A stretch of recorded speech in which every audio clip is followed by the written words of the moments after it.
In a 3 News exclusive. What's new starts right now. And now, live from WKYC studios, this is What's New. We do have developing news we're following as three News crews are on the scene of an accident that involved a Cleveland Metropolitan school bus today. According to police, kids with special needs were on board. Officials say at least 4 students were taken to the hospital and are now in stable condition. The accident happened on East 82nd Street and Superior Avenue. There was also significant damage to a gold Mercury Mariner. That was the car that was also involved in the crash with the bus. We know that 4 others, aside from the students, were also taken to the hospital. All are expected to be okay. We'll continue to update you on this story, both on air and on our website, WKYC.com. And with that, we say hello again, Northeast Ohio. A very good Tuesday afternoon to everyone. Thanks so much for watching What's New. Along with Betsy Kling, I'm Jay Crawford. Oh, I hope you're staying cool today. Hope you are too. It's pretty toasty out there, certainly. Matt Wintz will be along in just a couple of minutes to give us the latest on just how toasty it is. Yeah, getting real warm real quick. The calendar tells us we're still 26 days away from the official start of summer, but we're getting a taste of it today. And as the heat cranks up, most of us are beginning to think about pool days to find that much needed relief. But if you're one of the thousands that rely on area and town pools, there might be a problem. You can now add lifeguards to the long and growing list of things we do not currently have enough of. Well, our Brandon Simmons is going to talk to us a little bit more about that coming up in just a minute. But Matt, we got to know, how hot is it? It's pretty hot. I thought you were setting me up for a joke, Betsy. I wasn't ready for that one. But pretty toasty around here. This definitely isn't the hottest day that we've had for some of us this year, as we were up into the upper 90s last week. But we're still in the upper 80s once again. 88 right now, Akron 83. This is being propelled by a strong southwest wind. We've had gusts over 20 at times today. You notice it's actually provided a little relief from some of the humidity. And our dew points, yeah, this is a muggy feel to it, but they've come down a little bit. There's some dry air mixing from up above, but you marry the dew point with the temperature, you get what it feels like. You can see most of us right now generally in the mid and upper 80s. In terms of high temperatures so far, these will be official in about 15 minutes once all the numbers come into the Weather Service. But just doing some digging, New Philadelphia tied the record at 88 degrees. Cleveland just shy of the record. Their record was 92 at Hopkins, and you can see elsewhere we're in the upper 80s. We do have some big changes coming tomorrow, though. Some storms, some of those could be on the strong side. We'll take you through that and a markedly different air mass later this week. Betsy? Big time changes coming in. All right, Matt, thank you very much. Oh, yeah. Well, as we mentioned, lifeguards are now on that growing list of shortages. Brandon Simmons tells us what aquatics managers are doing to try to fix the problem. Memorial Day is less than a week away, the unofficial start to summer and the time pools and beaches typically begin the season. But a critical part of the safety plan is missing: lifeguards. Every summer, we're looking to hire around 25 to 30 lifeguards to staff the outdoor pool to go along with the indoor pool. And this year we've had about 6 so far. We're about 15 short. We typically have about 65 on staff to staff both our indoor and outdoor pool. It's a nationwide issue that cities are trying to figure out. Twinsburg has increased its pay to $12 an hour, and Rocky River is reimbursing certification fees if you work at its facility for the summer. The certification process believed to be one thing stopping lifeguards from applying. It takes over 20 hours, and there's an online component where they're coming in, they're going through emergency rescues, drills, multiple rescue response scenarios. And if they can't get people trained in time, it could mean changes coming to a pool near you, including reduced hours. And it's not just pools, beaches have the same issue. Lake Metro Parks has only been able to hire half the lifeguards normally used at Fairport Harbor Lakefront Park Beach. Cleveland Metro Parks is about 20 to 25 lifeguards short of its hiring goal, which includes Edgewater and Huntington beaches. The result, reduced guarded swim hours and smaller designated swim areas. If we don't have enough staff, we don't open some of those amenities because we want to make sure that our patrons remain safe. A safe summer is the top priority for aquatics managers, who understand it can't be achieved without lifeguards in the chairs. We're hoping to get to where we need to be. I may be up in the chair myself lifeguarding, but we are going to get it done. We're going to open. You heard that. They said they're going to open. Right now, they're holding a hiring event right now at the community center, which is over here to my left. They have 13 applicants who they're hoping to get certified and hired, get them ready to go for the opening this weekend. But Betsy, there's one more thing that they're saying they need to work in their favor, and this one's on you. I want you to take a listen. 52 degrees and raining isn't going to work. So hopefully we can get better weather. Maybe Betsy Kling can work on something and get us some sunny weather. Oh, man, no pressure. I got to tell you, that was totally unsolicited. I didn't ask him to comment on the weather or mention you, but he threw that in there, so I figured I'd play it for you just to make sure you knew people are paying attention to what's going on this Well, weekend. of course, since it's the 5 o'clock hour, that means it's Matt Wentz's problem, so we're going to go ahead and put that on Matt. Good luck, Matt. Yeah, let us know how that works out. Exactly. Brandon, thank you so much. As you always say, you're involved in marketing, not production. Yeah.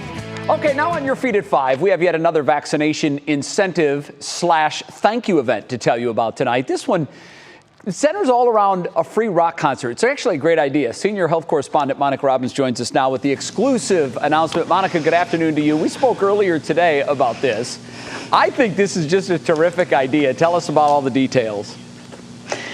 Yeah, this is awesome. Rockin On The River, of course, one of Northeast Ohio's premier summer concert venues, will become Vaccin on the River July 21st. A free concert for anyone who can show proof they've received at least one dose of the COVID vaccine. And the headliner, the one and only rock goddess, founding member of the Runaways, Lita Ford.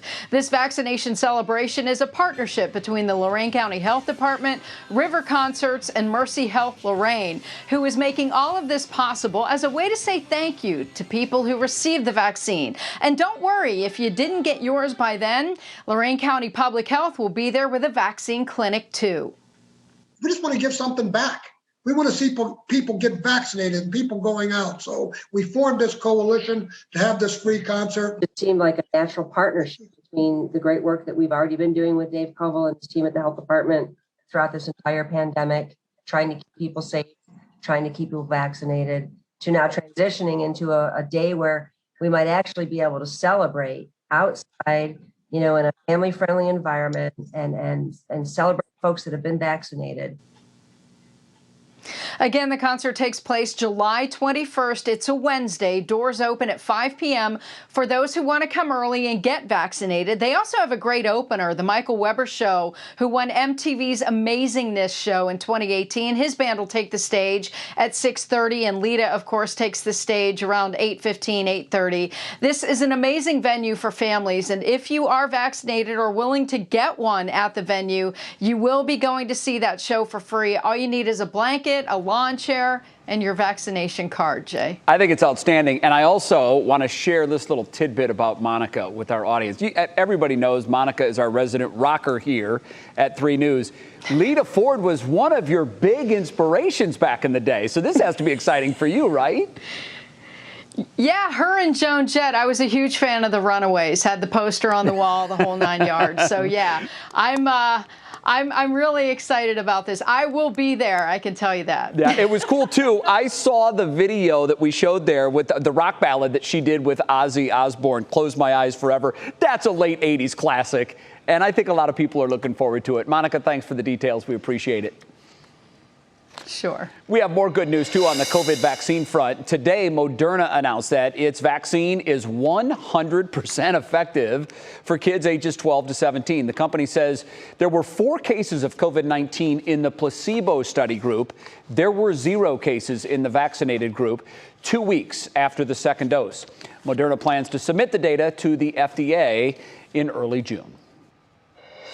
Changing directions now. Today also marks the 1-year anniversary of the death of George Floyd, killed by a now convicted Minneapolis police officer who pressed his knee into Floyd's neck for more than 9 minutes. Floyd's death shocked America and fueled nationwide demonstrations. Last night, his memory was honored during a special vigil in Minneapolis.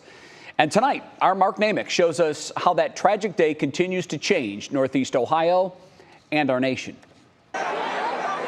A painful anniversary for George Floyd's family and for the many Americans outraged by former police officer Derek Chauvin's actions during a Memorial Day arrest. Though tragic, Floyd's death energized a movement, now occupying a point on the timeline of galvanizing moments in civil rights history, such as the death of 14-year-old Emmett Till, the Voting Rights March on Bloody Sunday, and the police shooting of Michael Brown. Cleveland's May 30th demonstration against Floyd's death attracted people from the city and suburbs, black and white. Some worried their kids could someday be victims, too, of racial injustice. They're going to be here longer than I'm here. And I'll be damned if this is still going on. I'm not okay with it, and nobody should be okay with it. I can't breathe. Floyd's death challenged Americans, companies, and institutions to re-examine their views. McDonald's, General Motors, and others pledged millions to support racial equity causes. His death reignited debate about statues, flags, and mascots with ties to the nation's racist past, some finally removed or banished. Some large departments have re-examined their use of force policies. Alan Neville, Metro Health Hospital's Chief Diversity and Human Resource Officer, says Floyd's death is an ugly chapter in America's biography, but it sparked meaningful dialogue inside and outside the corporate world. We started from the very top of our organization. Both our system and our foundation board went through deep immersive training around systemic racism and bias.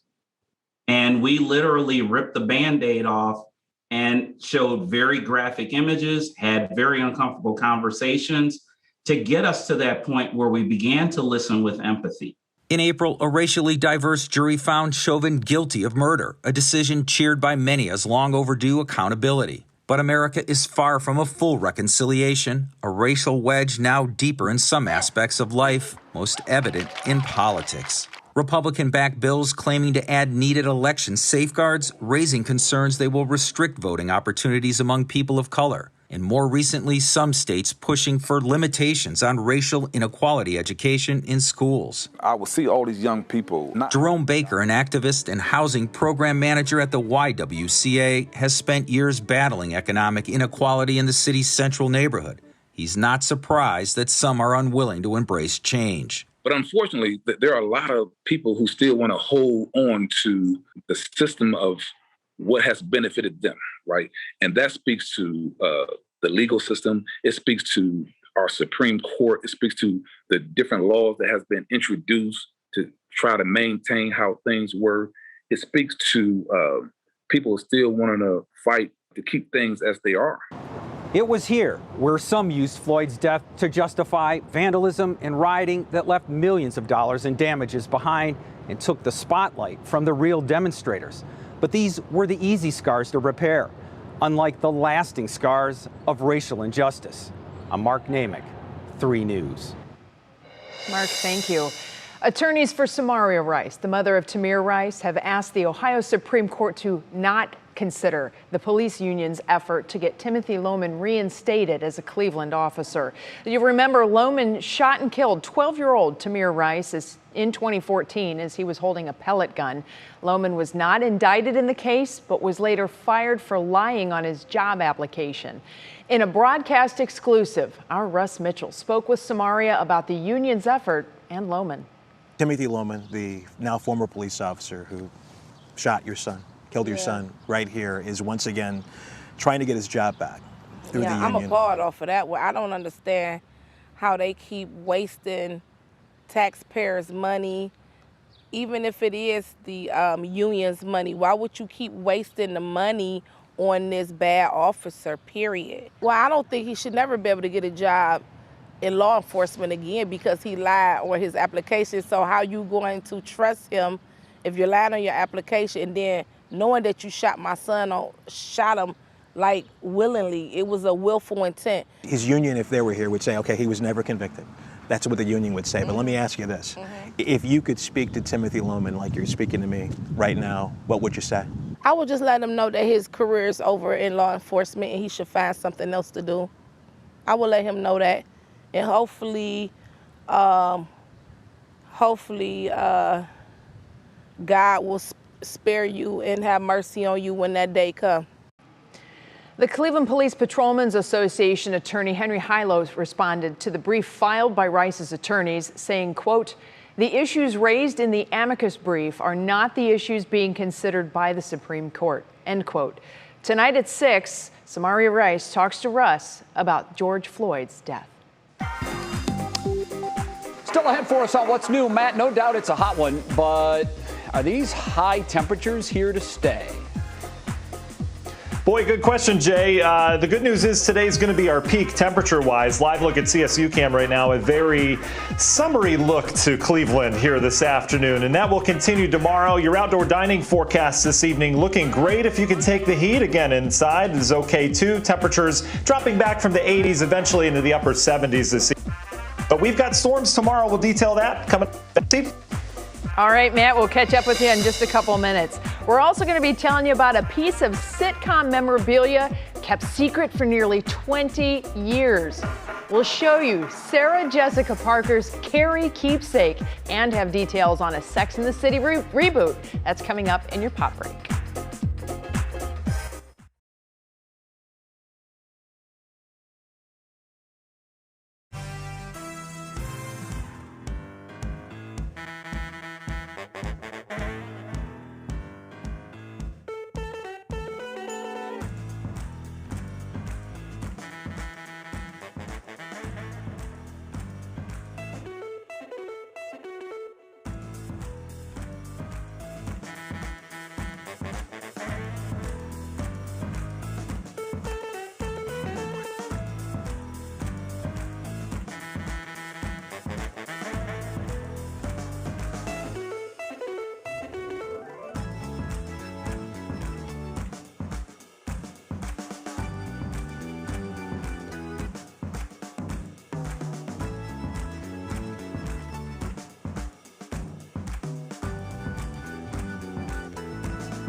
All right, everybody. Well, shenanigans apparently are happening.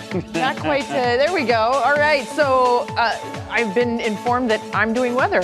Matt, you heard his microphone going out, right? And apparently the gremlins are being a little bit of an issue today. So here's what's going on as far as the temperatures go. You know it's hot. Everybody knows it's hot. And unfortunately, it's not really going to be changing all that much as we go through the overnight. Winds, this is our saving grace as of right now. The winds out of the southwest, 10 to 15 miles per hour around northeast Ohio. And that is keeping things Somewhat tolerable. If you can find a shady spot, get into the breeze, I think it's feeling pretty good out there. It's definitely a summery feeling. The heat index, though, it's kind of an interesting thing. You know, the heat index, when you combine the heat and the humidity, oftentimes we talk about really pumping up the numbers for the heat index. Well, we do have some humidity. We have plenty of heat. So this is one of those days where the heat index isn't that far offset in most cases from the actual air temperatures, but let's just face it, it's hot. Now, Matt mentioned earlier, upper 80s across Northeast Ohio today, tying a new record. New Philadelphia, 88, the preliminary high for Cleveland and Akron-Canton, 87 Mansfield and Ashtabula. Here's where we're going for the overnight hours. Partly cloudy skies will abound, temperatures fading back into the low 70s by early morning. And you can see these partly cloudy skies. We have seen beautiful blue beyond those few clouds that we did have. The bigger picture, though, shows the problems that are going on to the west of us. There's a frontal boundary that's hanging out over the Mississippi River Valley. Yes, that frontal boundary, the same one that has been here for seemingly a week plus. And it's going to mosey our direction, and it's going to fire up a few storms tomorrow. But then once it goes through, we're going to have a very, very different feeling day on Thursday. Now, that being said, you can see how those storms up in Minnesota and Wisconsin are firing. That's basically what we're in line for as we go through the day tomorrow. And all of that is right along the cold front that's going to bring some big changes. Now, you get big changes, and sometimes things line up atmospherically to bring us a chance for some storms. We do have strong to severe storm chances tomorrow. It's noted as a slight risk. You could call that a 1 on a scale of 5. So not crazy, but it does look like we're going to have an active day tomorrow. Midnight temperatures in the mid 70s. That southwest wind continues to blow our way as we continue into the morning tomorrow. We're going to start with some sun peaks in your National Design hour by hour forecast. And there's the storms. Note that they come midday. That's a really big part of our forecast. Remember, that's peak heating, everything kind of lining up for that. So once those storms go by, late afternoon into the evening, we may have a few residual showers, but I think for the most part, we will have clearing conditions, and it's just going to feel a whole lot better by the time we hit Thursday. Now, as far as your Union Home Mortgage forecast goes, note the temperature drop, 70 on Thursday. 60s on Friday with rain in the forecast. We need the rain, but it does look like we'll have improving weather through the holiday weekend.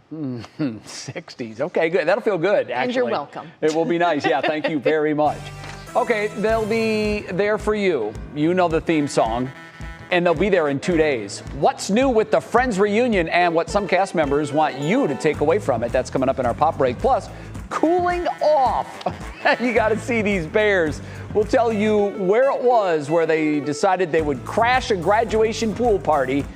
That's coming up in our Worth the Watch.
There's the music. That means it's time for your daily pop break. New baby photos are out for Bindi Irwin's daughter, Grace Warrior. News of a piece of sitcom memorabilia ahead of a reboot. And what Ross and Joey from Friends want you to know ahead of Thursday's reunion special. Mike Polk Jr. has it all in our daily pop break. As fans of the beloved sitcom Friends wait out this final 48 hours before the big reunion show, some cast members are hoping viewers take just a few things away from the long-awaited gathering. I hope the fans walk away with a sense of what it was like for us to have made the show. We're equally excited to be finally doing it and hopefully to give something back and, you know, put a little laughter and a little love out there. It's been nearly 17 years to the day since the last episode aired, but the Friends reunion, being dubbed the one where they get back together, starts streaming on HBO Max this Thursday, with plenty of surprises in store. Although Friends is a reunion, another popular sitcom, Sex and the City, is getting a reboot, and Sarah Jessica Parker is digging into some of Carrie Bradshaw's old wardrobe memorabilia ahead of the release. Pete! Captioning it Unearthed and tagging it with the title, And Just Like That, the new reboot is set to premiere on HBO Max. No release date has been announced, but the production is set to begin later this spring. And oh crikey, does time fly! Bindi Irwin and her husband Chandler Powell are showing the world their baby girl, Grace, now 2 months old. The couple posted these pictures on social media saying, Grace Warrior is all smiles. Of course, little Grace is wearing a koala onesie in an effort to promote both wildlife conservation and adorability. Cute to see those little Berbers for sure. All right, Mike, thanks so much. Well, today's Worth the Watch comes from Gatlinburg, Tennessee, where some of the bears there are feeling what you're all feeling today, a little heat. Well, this sleuth decided to take over an in-ground pool. I'd say that's a pretty darn smart bear. Cool off a little bit, even hang out at the tennis court next door. Look at this. People were gathered to celebrate a high school's graduation for the Air Force Junior Reserve Training Corps. And the lady who shot this was heard saying a total of 7 bears were there. That's awesome. There's got to be something about a picnic basket coming up in somewhere on this. Right? And they're playing and having fun. I would just love to know, like, what they're thinking when they're like, what? Yeah. A hole in the ground with clean water? Well, that's a cement pond right there. Let's get in that thing and stay in that thing. That is so fun. They like to cool down too. Yep. And it's hot there as well. Pretty fun. Give them space. Coming up next on What's New, how Governor Mike DeWine is responding to critics of his vaccine lottery incentive as the first drawing inches closer and closer. It's now just over 24 hours away. Then these last 15 months are having lingering effects on teens and their mental health. What a local psychologist says about recognizing problems and helping them get back to normal. And we have new details about Ford's electric pickup truck. From its price to the motor and towing capacity, we're going to share what's new with the F-150 Lightning Pro. There's a lot of excitement around this vehicle. That's coming up in the second half hour of What's New. Stay with us.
And now, live from WKYC Studios, this is What's New.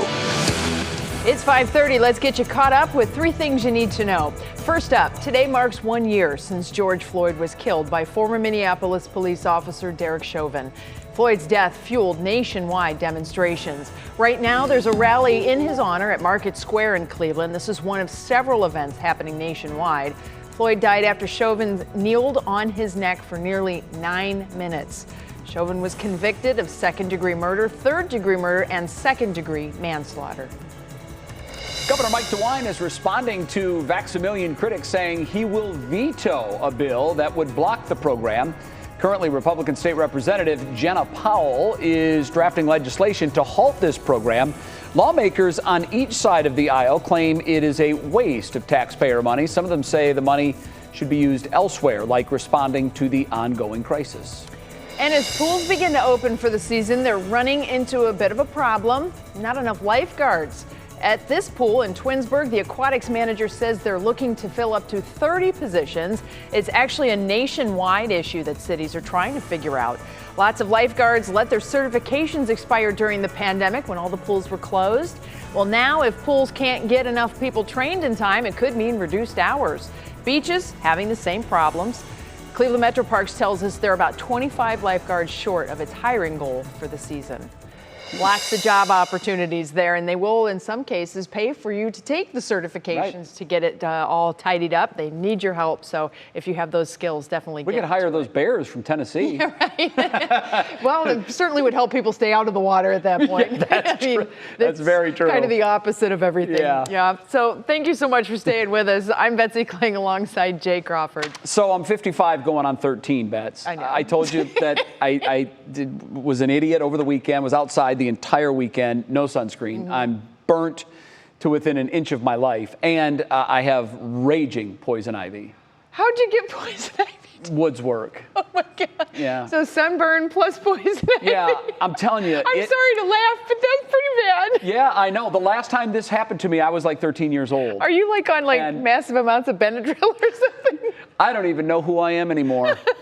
No, it's terrible because my skin's burned, and then you throw poison ivy on top of that. Gosh. It's just not good. It's the worst of the worst. I'm so sorry. Yeah, it's not good. I'll survive. I'll get through it. Don't feel sorry for me. It's my own fault. Get some calamine lotion. I have the spray. I put it all over, and it burns because patches I'm a nightmare right now.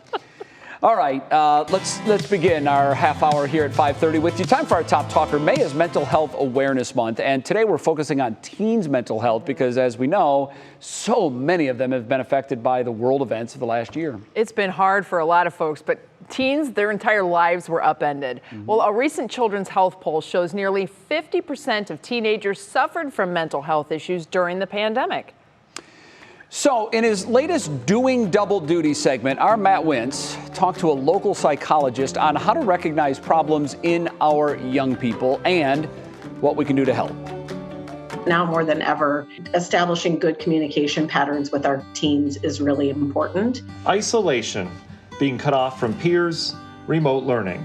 All of these have had a drastic influence on socialization, and although Ohio is lifting health orders, some of these problems over the last 15 months may have an everlasting imprint on social interactions. We're just beginning to understand the extended impact. A new poll by C.S. Mott Children's Hospital gathered responses from 977 parents with teens that were between the ages of 13 and 18. 3 out of 4 parents say COVID has had a negative impact on their teens' ability to interact with their friends, and nearly half of the parents say they've noticed new or worsening mental health conditions in their teens. So what can parents try to do to help? Dr. Amy Lee, a pediatric psychologist at Cleveland Clinic's Children's Center for Pediatric Behavioral Health, says begin really making an effort to just talk to them. First, just make an observation, like, hey, I've noticed you've been in your room a lot lately. Or you seem kind of quiet at dinner. I've tried to ask you how your day is, and I've noticed that, you don't have a lot to say. So just an observation about anything. Many parents have already started to relax the rules, like allowing them more time with friends outside of social media. And 81% of those parents say it's helped. Check in that way often with teens so that they know parents are interested in how they're doing, what they're thinking, how they're feeling. Kids may not have a lot to say every time, but it's important to kind of keep the door open. So what you're saying in terms of, and this is just for my daddy notes when they're a little bit older, but even if they don't say anything the first time, just by merely asking them or telling them that you're noticing them, that plants a seed where maybe next time they'll answer or talk. Yes, and even for young kids. And parents, you know that sometimes getting your kids to talk and actually engage, it can be pretty difficult. And they might have some struggles getting back to normal. Kids may be not as gung-ho, right? You know, we were all on autopilot prior to this pandemic. The brakes came on and it's kind of like, okay, well, let's reassess what kind of a lifestyle do we want? And kids are no different. What do you see in your practices that kids need most right now? Is it that social interaction? Is it structure? Is it a return to what they were doing before? What is it? Yes, all of the above. There have been a lot of ways that kids have been disrupted. Remember, teens are still growing both physically and mentally, and you don't have to recognize that all these changes are negative. Impacts are potentially going to be, I don't think we know for sure, but going to have a positive side. Be patient, take it slow. The goal should be really like, let's just see what it feels like to be around people again. And guys, Dr. Lee also adds that she thinks a gradual entry is going to be the biggest problem going forward and the biggest challenge for parents. That's due to the fact that demands outside the home are really going to start to ramp up for the kids, and it's going to put them in this psychological and emotional kind of out of shape place that they haven't been on. So if you're looking for help for your teens' mental health, we've posted several links online at WKYC.com/what's new. Such an important topic for so many families. They've been doing all kinds of, kind of navigating in these hard times, and being a teenager isn't easy anyway, but this has definitely been an exception for these kids to get through. Matt, thanks. Great information. We appreciate it. Coming up on What's New, Ford releasing more details on its new electric pickup truck. We're going to tell you how far the F-150 Lightning Pro can go on a full charge, and how much it costs and how much it will haul. Interesting. Well, there's another new addition to the Cleveland Zoo. Details on this baby orangutan coming up in Clicking in Cleveland. Our quest for the best coffee shops in Cleveland takes us to Civilization in Tremont. For more than 30 years, Civilization has offered a selection of pastries, sandwiches, and wraps, not to mention terrific coffee. You can visit WKYC.com/saveoursauce for a full list of shops from our Doug Tratner. We'll be right back.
All right, I am feverishly writing down the record highs for today, Matt, and we did do it in some locations. We didn't do it in Cleveland, but, New Philadelphia is not the only one. Yeah. You're nodding, so I figure you have abs- this information. I always do. I'm always ready. And it's good to be with you guys. Betsy, thank you for filling in on that. I walked inside to see what the issue was. My wife's sitting there with a bucket of popcorn streaming Property Brothers. And I said, honey, first of all, you're on the wrong channel. And second of all, you're taking all my internet. So I put her to work on a care package for Jay. So Jay will be getting, a teddy bear and some plush things. Yeah, Jay, I feel really bad for you and your skin, buddy. Anyway, we'll get to the temperatures today. As Betsy mentioned, we do have some new records. New Philadelphia, 89 degrees. That is a new record high for you. Cleveland, as Betsy mentioned, 89 degrees. Not a record for you, but still hot. And Mansfield tied their record at 89 degrees. And I'll tell you what, it was warm even in Akron and Ashtabula. Just because you didn't set a new record doesn't mean it wasn't warm. So this heat's going to be with us, obviously, this evening. Tonight's going to be a muggy night. We're back into the 70s only. That's a combination of the humidity and the south-southwest wind that we have coming in here out ahead of our next frontal boundary. No storms here locally, but off towards the west are dealing with showers and storms, especially up in areas of the north woods of Wisconsin, stretching down towards Iowa. We'll keep an eye on those storms tomorrow morning and then midday, as that is the area to watch. That will be rolling east throughout the day tomorrow. All along a frontal boundary that is going to change our air mass around here. And as we showed earlier in the show, there is a slight risk from the Storm Prediction Center. That means some of those storms could go severe tomorrow. Again, our time frame on that is going to be midday through about mid-afternoon as it looks right now. So let's show it what it looks at on the map form for you, your National Zymark hour-by-hour forecast. Muggy tonight. Look at this midnight downtown, 78 comfy degrees when you're going to bed. Boy, it is going to be warm tonight. Tomorrow morning, that's a nice springboard. We'll likely start with some sunshine tomorrow morning. That should help our temps head up near 80 before the rain moves in. And our model's indicating sometime around the lunchtime hour out towards the west. And then as we have that instability really grow throughout the afternoon, some of these storms could be on the stronger side around the noon through 1, 2, 3 o'clock hour as they roll off towards the east. We'll continue to fine-tune that timing. It all depends on what happens tonight with the storms out towards the west. All indication is by afternoon and evening, we start to clear things out. Could be some lingering showers. Temperatures will be a little bit cooler, and we'll be bringing in drier air as well. And that will set the stage for a beautiful Thursday, at least to start. We'll be in the 50s, lower humidity, and we'll have sunny skies until those clouds increase. National Zymark big picture look, though. Beyond that, we've got a pretty rainy system coming in here on Friday. On Thursday, you can see we're dry as high pressure sets up shop, but a pretty decent area low pressure will move through the Ohio Valley. We'll be on the northern side of this. That's the raw side of things this time of year, so we'll likely have ongoing rain. Could be close to a washout on Friday, and temperatures will be on the chilly side. Saturday for your Memorial Day weekend, we'll start with some lingering showers. We'll likely clear those out by afternoon, though. So if you have plans Saturday, the morning's kind of dicey. Afternoon looks better. But look at the humidity. The muggy meter goes way down. It is going to be downright comfortable around here starting Thursday, and then especially for your Memorial Day weekend with humidity remaining low and temperatures remaining comfortable. Union Home Mortgage 7-day forecast, 82 tomorrow before the storms hit, 70 on Thursday, and then that raw rain comes in here with 60s, and that could be optimistic on Friday. And then we warm up for your Memorial Day itself with temps back in the 70s. But Betsy, certainly the topsy-turvy weather you'd expect to end a topsy-turvy month of May for sure. Well, the big thing I was watching for is tomorrow morning's cloud cover forecast, because there is a slim chance we're going to be able to see a partial lunar eclipse. Matt Standridge will have more on that coming up tonight on Front Row. So it's going to be a good one. Appreciate the weather update. Thanks, Matt. Well, everybody, It is Tech Tuesday here on What's New, which means it's time to talk about the top 3 tech stories making headlines this week. First up, a lot of excitement about this. A lot of excitement. Ford revealed more details about that new electric pickup truck they've been talking so much about. It's part of its plan to make America all electric. The F-150 Lightning Pro is geared to businesses and government fleets. It'll be equipped with a standard battery that is good for 230 miles. That's a lot of charge. It will cost just under $40,000. The 2 electric motors on the base model are expected to generate 426 horsepower, which means the truck will be able to tow up to 5,000 pounds. But get this, if you go with the bigger battery, you're going to get a 300-mile range, 563 horsepower, and the ability, Betsy, to tow 10,000 pounds.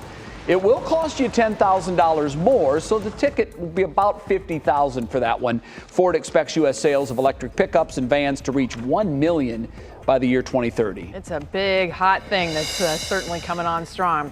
Well, this is pretty cool. Meet Jita, the robot that delivers food to busy travelers who don't want to wait in line.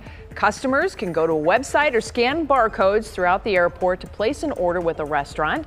An airport worker will then escort Jita to your table and deliver the food. Jita has made its way to airports across the country. It'll be in Salt Lake City for 3 months, unless the airport decides to keep it.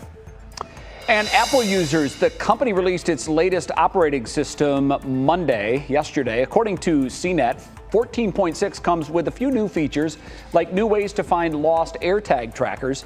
You attach the tracker to things like keys, your wallet, purse, and more things that you might misplace or lose.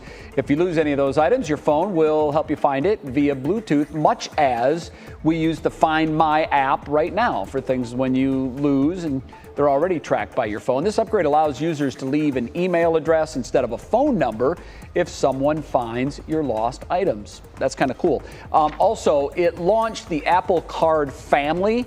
That lets you share your Apple credit card if you want with up to 5 people in your family, sharing group. So then they can all charge to your account and Can make it I charge easy. a brand new all-electric pickup truck? Probably, yeah. Put that on Big Sue's account and see how that goes over.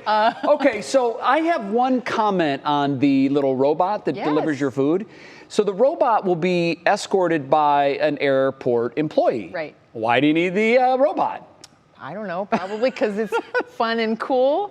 I guess. Installation? I was all on board with that. I thought it was, well, that's kind of neat. You know, if you're sitting at your terminal and you're waiting for your plane at your gate, it'd be cool to have something wheel up. But then when they said that it's going to be escorted by an airport employee, just let him carry the food. Well, I always think about being at like Newark or Chicago O'Hare or something when the one, restaurant that you want is in gate at the other end of the airport. D957. It would be nice. And you're at A3. Right. So it's convenient. I just don't understand why the airport worker has to follow it. It's a lot more fun. I guess, but it just kind of defeats the purpose of the robot. Oh, come on. That's all I'm saying. Coming up next, if you're vaccinated, one local brewery wants to give you a discounted tour. Details next in Clicking in Cleveland. Then a community is rallying behind a local fisherman who had his gear stolen. So this is one of those horrible stories with a good ending. See what they did for this young man with autism. That's your Show Us Something Good on this Tuesday when we come back.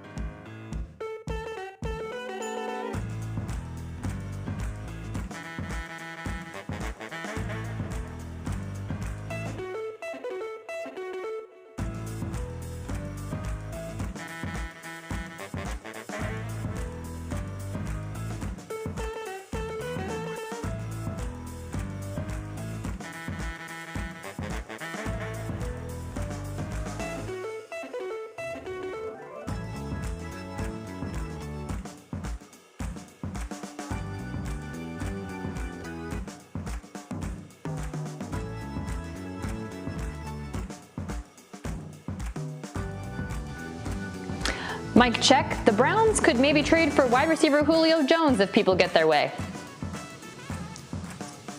Okay.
It's time to see what's clicking in Cleveland, and for that we bring in our digital anchor, Stephanie Haney. Hi there, Stephanie. Hope you're staying cool today. Oh yeah, we got it nice and cool here at Studio Stephanie. You know, if you've been online at all today, you've seen a lot of chatter about the Browns maybe trying to trade for wide receiver Julio Jones. It was 10 years ago that the Browns traded the number 6 pick in the 2011 NFL draft to the Atlanta Falcons, which they used to select Jones. Now he wants out, telling Fox Sports Undisputed that he's ready to win. Our 3 News sports analyst Ben Axelrod weighed the pros and cons, and the verdict is the cost of admission might be too high there if they'd have to lose a high draft pick and take on his salary. Now, in case you're wondering, the DraftKings Sportsbook has 20-1 odds that Jones ends up in Cleveland, and that is a long shot. The Cleveland Metro Park Zoo has a brand new addition, and you can help name him. Meet this little cutie, the first baby orangutan born at the zoo since 2014. Zoo visitors can see this little guy starting today at the rainforest, and if you make a donation to support orangutan conservation, you can vote on one of 3 names: Halim, meaning gentle, Rimba, meaning jungle, and Zaki, meaning pure. We have the link to donate and vote on WKYC.com. And craft beer lovers rejoice. The Great Lakes Brewing Company is bringing tours back in Ohio City. Starting in June, you can book a private or a public tour of the brewery, and for a limited time, the public tours are only $5 if you show a COVID-19 vaccination card. Now, the Brew Club closed last July and again in December before reopening on St. Patrick's Day this year. And the tours have been out of commission for even longer due to some renovations in January of 2020, Jay and Betsy. And this discount, by the way, pretty good deal because the regular tours are $15 for adults 21 and up. So we got a 66% discount going on here. Yeah, save $10 and buy a couple of drinks. There you go. It all works out. Stephanie, thanks. We appreciate it. Yep. Next up, the angling community rallied behind a young Ohio fisherman with autism. We'll reveal what they did after someone stole his gear. Then, on What Matters Most at 6, George Floyd's death has made an impact across the nation and right here in Cleveland. A look at how diversity and inclusion has changed in the past year. And we're talking about some Apple tech a little while ago. In 2001, Apple opened its first 2 retail stores. Which of these cities was not home to those first 2 stores? Was it McLean, Virginia, Glendale, California, New York City, New York? Your pop quiz answer when we come back.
Right, before the break, we asked you which of these stores was not home to the first 2 Apple stores. And Bets, the answer is C, New York City. Shocking. How about that? I can't really remember a time when there weren't Apple stores. Right. I think it's funny that they said, yeah, let's give this a shot. Maybe people would like them. And now But there's like not- 10,000. Let's and you not go can't to the get in. biggest store or the biggest Yeah. city in America. We'll Right. test it in the outskirts. Oops. Okay, one of the last things you think about while fishing is being robbed. But a young Willoughby man had that happen while fishing the Chagrin River recently. Somebody stole his fishing gear, and the community was not having it, pulling together, replacing the items that were lost, and then some. Our January Keaton was there when Dargan received the good news, and of course, that is our Show Us Something Good for today. I go to a park that has a bridge over the pond. That's where I fish. 22-year-old Dargan Bristow is a fishing fanatic. I fish there often. Dargan has autism, and fly fishing for steelhead is his favorite pastime. He does it virtually every day in Willoughby's Todd Field area. And then last Thursday, a great day for fishing turned bad. I was actually headed to the restroom. I had my stuff by the steps, and next thing I know, gone. Dargan says he was in the restroom for just a few minutes when his gear vanished. His grandparents, who raised him, were crushed. Some of that gear was irreplaceable. I was heartbroken because I knew he had his great-grandfather's things in there and his grandfather's tools. So his great-grandfather used to make a lot of his own lures. He taught me how to make flies. And I turned around and started teaching him how to make flies. Now, Dargan's been raised by his grandparents since he was 10 years old after his own father, a longshoreman, died in a freak boating accident. And that's what makes today even more poignant for him. When the angling community heard about the theft of Dargan's priceless family fishing heirlooms, the Facebook group Ohio Steelhead posted about it. Dargan received over $3,000 worth of cash and fishing gear. He says he'll be back fishing the Chagrin River first thing tomorrow, keeping a watchful eye on his new stuff. Meantime, Willoughby police are investigating the theft. The family says the fishing community is so close here, they're almost certain it was a random crime of opportunity. I'm just happy I'm not crying. My eye itched. So did ours, Dargan. So did ours.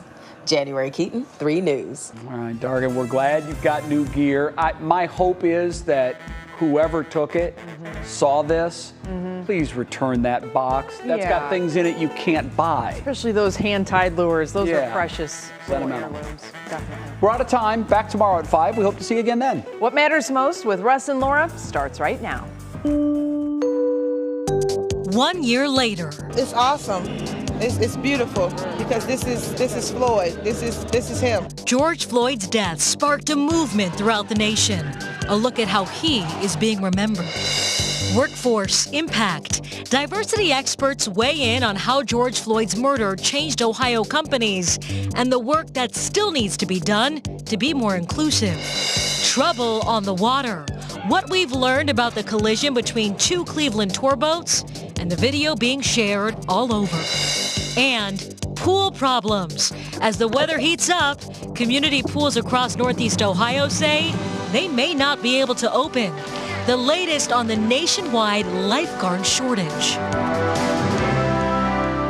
From the WKYC studios, this is What Matters Most.